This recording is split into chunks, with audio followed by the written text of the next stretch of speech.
Jade and Caleb waited outside the SA dormitory, tapping their feet impatiently. They were waiting for their friend Mason to bring them in. Non-residents weren't allowed into the dormitory without a resident accompanying them, so for now, they were stuck. Hey, nice necklace. Where'd you get it? I got it at this vintage shop. You like it? That look's probably gonna get you a date tonight. How long have we been waiting? We just need to get past security, right? Yeah, why? Jade eyed a random guy walking by who looked like he was a student at the dorm. She gave Caleb a sly grin before heading over to him. They started chatting and laughing, and about 5 minutes later, Jade returned holding an ID card. What was that about? And why do you have his ID card? Wear it. You're David Koenig. Now, let's go. You didn't just pickpocket the guy's ID, did you? Relax, we'll drop it off in the lost and found. He'll find it sooner or later. Now come on, be cool. Caleb hesitated, but then slipped the ID over his head, flipped up his hoodie, and followed Jade confidently. They walked past the security guards as if they did this every day, swiping the ID without a second glance. When they got inside, they spotted Mason running down the hall toward them. How did you guys get in? Jade handed him the ID card. Can you return this to whoever it belongs to? The dormitory was buzzing with a hush-hush party that night. It was well past curfew, and anyone attending had to be careful. If the RA found out, there would be serious consequences, and the party would be shut down. Jade, Caleb, and Mason made their way down the hallway toward the dorm, where the party was being hosted. The room was packed with around 30 people. Word on the street was that this was supposed to be the coolest party of the year. You just had to be there. But after about 20 minutes, Jade, Caleb, and Mason found themselves surrounded by people who were completely out of their minds, doing embarrassing things they'd rather forget.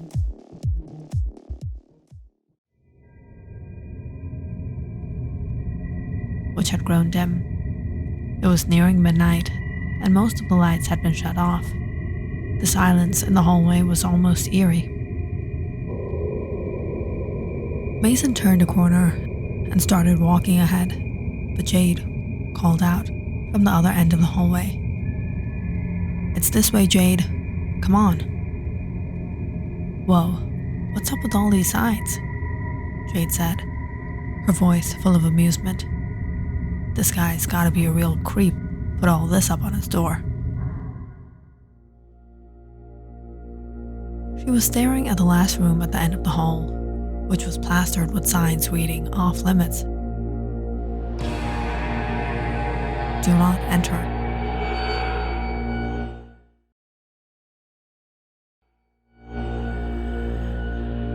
That room's empty, Mason said, shaking his head. No one stays there, and no one's allowed it. Why not? They say it's haunted. Some crazy stuff happened in here. Furniture moving, books flying off shelves. Some of the staff members who tried to clean it up, well, they died. The room's been locked up ever since. No one ever stayed here. Haunted? You expect me to believe that? I don't believe it either, but no one dares to go in. It's just not a good idea. But Jade wasn't about to back down. She had already crouched down to pick the lock with a hairpin she found in her bag. What are you doing? Just then, Caleb heard a voice shouting from the other end of the hallway. "Hey, where's your ID card?" The security guard called, his voice carrying down the hallway. Caleb barely caught a glimpse of the guard before he disappeared around the curve of the hallway. "Open the door. If the guard catches us, we're done." Caleb's voice was urgent. "Jackpot," Jade said, with a grin as the door clicked open. The three of them hurried inside and quickly shut it behind them. Inside the room, the atmosphere was heavy, with a feeling of abandonment. It looked like another student's room, cluttered with furniture, clothes, books, and random belongings. "Are you sure no one stays here?" Mason raised an eyebrow and looked around. "Yeah, this is the one. I've heard the stories, but I didn't believe them until now. This place is giving me the creeps." "What stories?" "They say the things in this room are cursed. Furnitures move on its own, books fly off shelves. Some of the staff members who tried to vacate the room died in here. The room couldn't be vacated. It was locked up, and it's been like this since forever." "What happened to the last kid who lived here? Whose stuff is all this?" Jade asked, rifling through a desk drawer. "Oh, look at this, that's cool." She picked up a wooden top that was lying on the desk and began spinning it.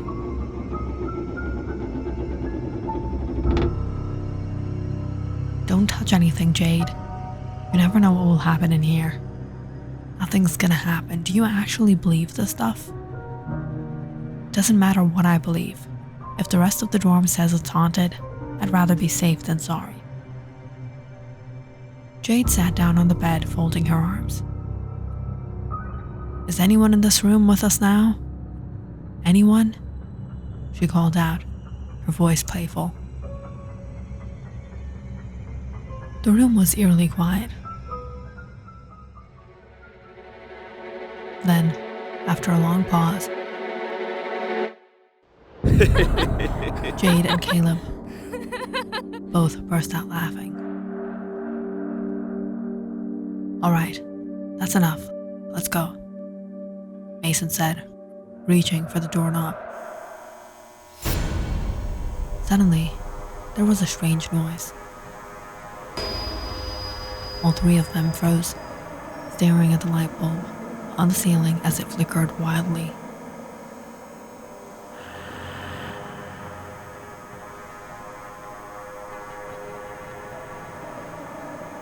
"What the?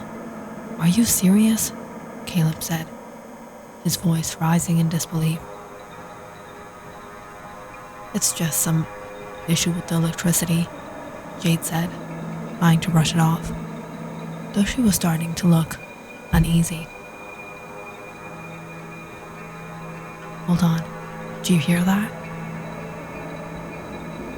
The three of them turned to look at the desk.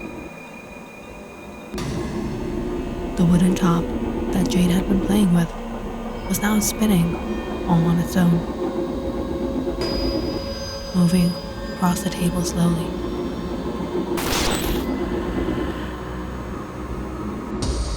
"Tell me you did that." "No, but this is amazing," Caleb said, kneeling down to get a better look. "Dude, this isn't a joke. I'm telling you, people have died in here. Let's go." Mason was now visibly panicked. He grabbed Caleb's arm and started pulling him toward the door. "Jade, I told you not to touch anything." All right, I won't touch anything," Jade said, holding her hands up in mock surrender. Mason quickly locked the door behind them. and the three of them hurried down the hall to Mason's dorm room.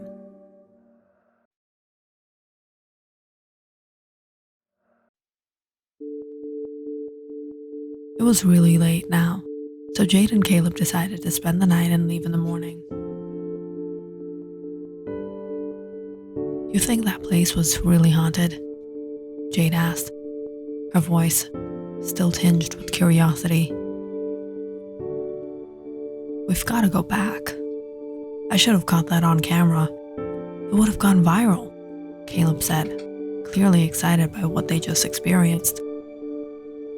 "Are you guys insane? We never went in there, and we won't ever go." "Hey, at least we've got a story to tell. It was better than that lame party."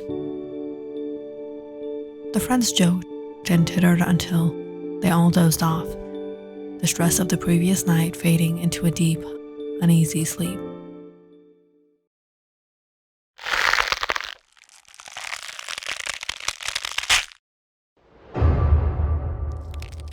It was in the middle of the night when Mason suddenly awoke to a strange noise.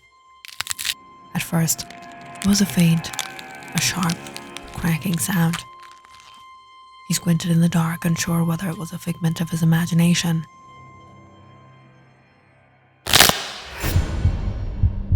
Then he heard it. Again, it was definitely real. His heart began to race as he reached for his phone.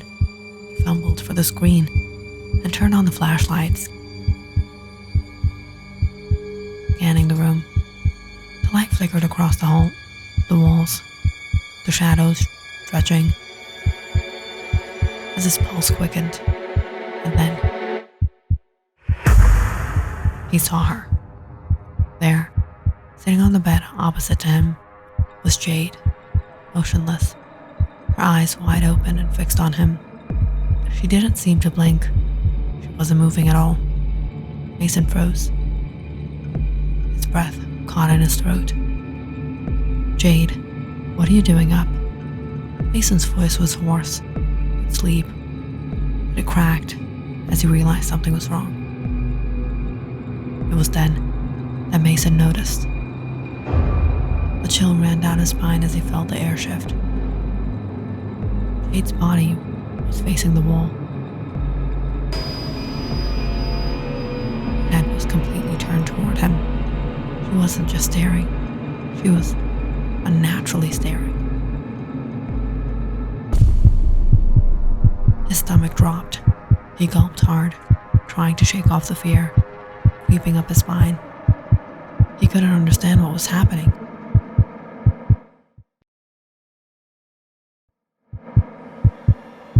Mason slowly stood up, his knees weak. He fumbled with the light switch and turned it on.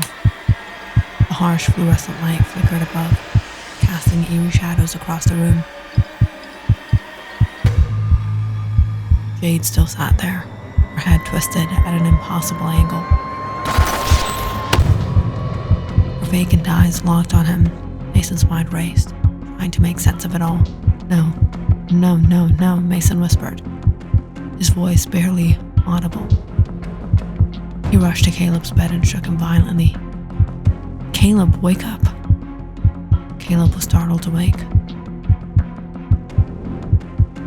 Tumbling out of his bed in a panic, as he hit the floor, his eyes locked onto Jade. He froze, staring at her with wide, horrified eyes. "The hell?" Caleb's voice trailed off. He couldn't believe what he was seeing. Jade's body was slumped, her expression twisted in a petrified grimace, but her eyes remained eerily open.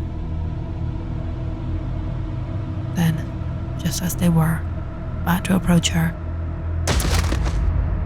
Jade's body collapsed forward, hitting the ground with a sickening thud. Both Mason and Caleb stood in stunned silence. How did this happen?" Caleb whispered, in disbelief, staring down at Jade's lifeless form. The room was thick with confusion and terror. The friends didn't know what to believe. What they had just witnessed was beyond reason. Jade lay motionless on the floor, her face locked in that terrible expression of fear. "We have to get help right now." Mason's voice broke through the stillness, full of urgency as he rushed toward the door. But Caleb was still staring at Jade's body, his gaze fixed on something around her neck. "Hold on." Around Jade's neck was a necklace, a silver pendant, something Caleb recognized all too well. It was the same necklace he had been wearing just hours before. He reached out, shaking hands, and gently lifted it from her neck. His breath caught in his throat. How did she take this? No, Jade, you didn't. Caleb's words were broken, a wave of realization hitting him. He was trembling as he searched Jade's pocket. Just as he suspected, there it was. In his pocket, resting against the fabric, was the wooden top, the same one that had been left in the haunted room 235.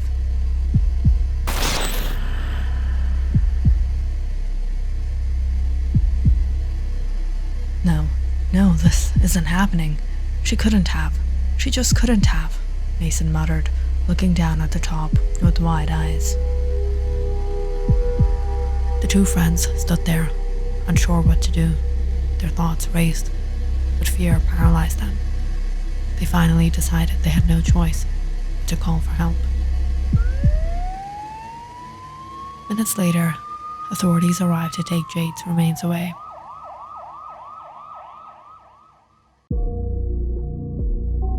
Mason and Caleb were questioned immediately.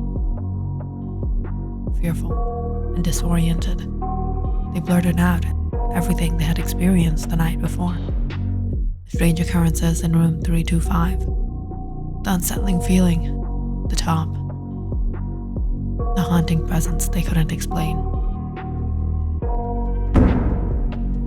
"You three went into room 325 last night?" RA questioned them. Sharply, his face tired, angry. He slapped a hand on the table and leaned forward. "There was a reason that room was locked up. You've just seen why." "I'm sorry, it was..." Mason began, but the RA cut him off. "Sorry doesn't change anything. The girl is dead now. And who knows where the sense. You all messed with something that shouldn't have been touched." The RA leaned back in his chair, shaking his head. "What happened in that room was far worse than any of you could have imagined." "What happened there?" Mason and Caleb asked simultaneously. Their voice trembled. The RA looked at them with a grim expression. The student who was last in that room took his own life. He suffered from something called flat effect. It's a condition that makes people emotionally numb, unable to express themselves properly. It was different.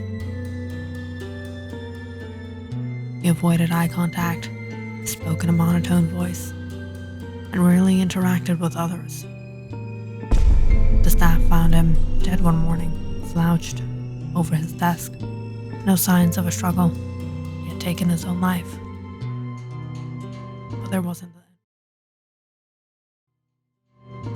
the end of it.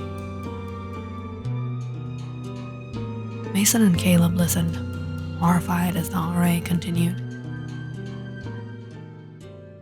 The kid had been accused of theft earlier that week, but it turned out he was innocent. No one believed him when he denied it. He'd been harassed, ostracized. No one wanted to hear him out. But when they investigated, they found the real thief. The kid was traumatized, pushed to the edge by the lies they'd spread about him, and anyone who tried to get rid of the stuff or clean it up, well, they started to see things, feel things, paranormal occurrences. No one knew what it was, but no one dared to go near that room. After that, the place became cursed. Mason and Caleb sat in stunned silence. The weight of the RA's words hung in the air, thick with dread. After last night, we can't keep ignoring that. That room is dangerous. Later that night, the door to room 3235 was secured once again, locked tightly, with multiple chains, bolts, and more locks than ever before. No one in the dorm dared to approach it anymore.